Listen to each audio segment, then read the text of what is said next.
रामायण सिर्फ एक कहानी नहीं है। इसमें कई ऐसी उलझनें हैं जिन पर आज भी बहस होती है। और शायद सबसे बड़ी पहेली है वो तीर जो परछाई से चला था। आज हम राम के हाथों हुए बालीवध की इस घटना की हर एक परत को खोलकर देखेंगे।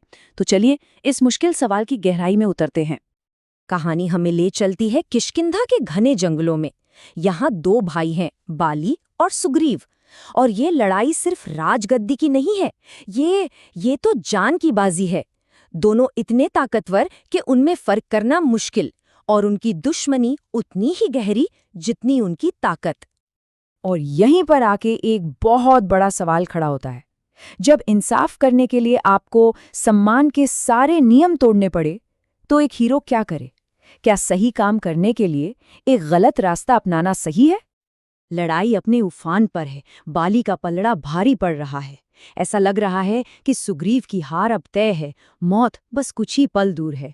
कि तभी अचानक हवा को चीरता हुआ एक तीर आता है और सीधा बाली की छाती में जा लगता है। वो ताकतवर राजा पल भर में जमीन पर आ गिरता है। तो आखिर ये तीर चलाया किसने? जब परछाई से वो धनुर्धर बाहर आते हैं तो सबके सब हैरान रह जाते हैं। ये कोई और नहीं बल्कि खुद मर्यादा पुरुषोत्तम राम है। और बस इसी एक पल में दो भाइयों की ये लड़ाई इंसाफ और नाइंसाफी की एक बहुत बड़ी बहस बन जाती है। और बस यहीं से इस कहानी का असली ड्रामा शुरू होता है। मरता हुआ बाली सिर्फ दर्द से नहीं कराह रहा, उसके अंदर गुस्सा है। और उसके शब्द वो सीधे राम के किरदार पर, उनके धर्म पर सवाल उठाते हैं। बाली का सबसे पहला सवाल सीधा और चुभने वाला है।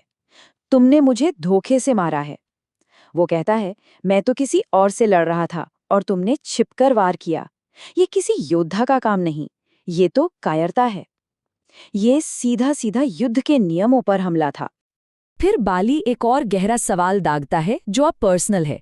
मेरा तुमसे कोई झगड़ा नहीं था। मैंने तुम्हारा क्या बिगाड़ा था कि मुझे तुम्हारे हाथों मरना पड़ा? ये सिर्फ नियम तोड़ने का इल्जाम नहीं, ये एक नाइंसाफी का आरोप है। और फिर बाली सबसे बड़ा वार करता है। वो राम की पहचान पर ही सवाल उठा देता है, मर्यादा पुरुषोत्तम की उस छवि पर। वो कहता है, ये एक डरपोक का काम है, किसी योद्धा का नहीं। तुमने अपनी इज्जत पर, अपनी शोहरत पर दाग लगा लिया है। बाली ये भी इशारा करता है कि राम का ये फैसला सिर्फ अधर्मी नहीं बल्कि एक तरह से बेवकूफ़ी भरा भी था। वो कहता है, अगर मदद ही चाहिए थी तो मुझसे कहते, मैं रावण को तुम्हारे कदमों में लाकर डाल देता। क्या राम ने अपने फायदे के लिए एक कमजोर साथी चुना और एक ज्यादा ताकतवर दोस्त को खो दिया? अब पासा पलटता है। राम इन सारे इल्जामों का जवाब देते हैं, लेकिन जज्बातों से नहीं बल्कि तर्क से, कानून से, धर्म के नियमों से। ये एक योद्धा का नहीं बल्कि एक राजा का जवाब है। देखिए, राम के जवाब को समझने से पहले हमें धर्म का मतलब समझना होगा। ये सिर्फ कोई पूजा पाठ नहीं है, ये एक पूरा सिस्टम है, सही आचरण का, समाज को चलाने के नियमों का और एक राजा के कर्तव्यों का। राम का हर एक तर्क इसी बुनियाद पर टिका है। तो राम अपना जवाब 4 हिस्सों में रखते हैं, बिल्कुल एक वकील की तरह। पहला, बाली का गुनाह क्या है। दूसरा, उस गुनाह के लिए धर्म का कानून क्या सजा देता है। तीसरा, ये कानून लागू करने का अधिकार उनके पास कहाँ से आया। और चौथा, ऐसा करना उनका फर्ज क्यों था। राम एक एक करके बाली के गुनाहों को गिनाते हैं और उन्हें धर्म के कानून से जोड़ते हैं। छोटे भाई की पत्नी को अपनी पत्नी बना लेना, सुग्रीव को बिना किसी वजह के देश निकाला दे देना। राम कहते हैं कि ये कोई मामूली गलतियां नहीं थी, ये तो समाज की व्यवस्था पर हमला था। और इसीलिए उनका ये कदम किसी निजी दुश्मनी का नतीजा नहीं बल्कि एक राजा के तौर पर उनके कर्तव्य का हिस्सा था। और फिर राम एक ऐसी बात कहते हैं जो शायद सबको चौंका देती है। वो कहते हैं कि ये तीर सिर्फ सजा नहीं है, ये एक तरह से मुक्ति है। इस सजा से बाली अपने पापों से शुद्ध हो रहा है। ये एक राजा का न्याय है जो गुनहगार को सजा देकर उसे पाक करता है। राम के इन तर्कों को सुनकर बाली के अंदर का गुस्सा धीरे धीरे शांत होने लगता है। जैसे जैसे वो सुनता है, उसका गुस्सा समझ में बदलने लगता है। उसे अब अपनी मौत का कारण साफ साफ दिखाई देने लगता है। और ये है इस पूरी कहानी का टर्निंग पॉइंट।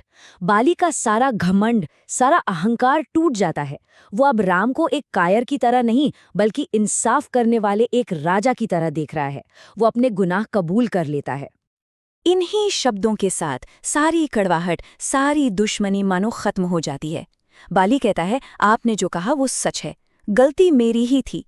गुस्से और दर्द में जो कड़वे शब्द मैंने कहे, उनके लिए मुझे माफ कर दीजिए। ये हार मानना नहीं है, ये सच को स्वीकार करना है। अपनी आखिरी पलों में बाली एक बार फिर एक राजा की तरह बर्ताव करता है। वो अपने बेटे अंगद की सुरक्षा और अपनी पत्नी तारा की देखभाल की जिम्मेदारी सौंपता है। वो ये पक्का करता है कि उसके जाने के बाद भी उसका राजपाट सुरक्षित रहे। अब अहंकार नहीं, सिर्फ कर्तव्य बचा है।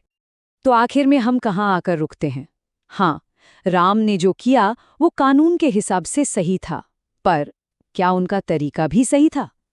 क्या मंजिल इतनी जरूरी थी कि रास्ते की परवाह न की जाए? देखिए, बाली की मौत हुई, सुग्रीव को राज मिला और राम को सीता को ढूंढने के लिए एक साथी। लेकिन एक सवाल हमेशा के लिए हवा में तैरता रहा। क्या एक नायक को हमेशा नियमों से ही चलना चाहिए, तब भी जब दांव पर खुद धर्म लगा हो? और शायद इस सवाल का जवाब हर किसी के लिए अलग-अलग है।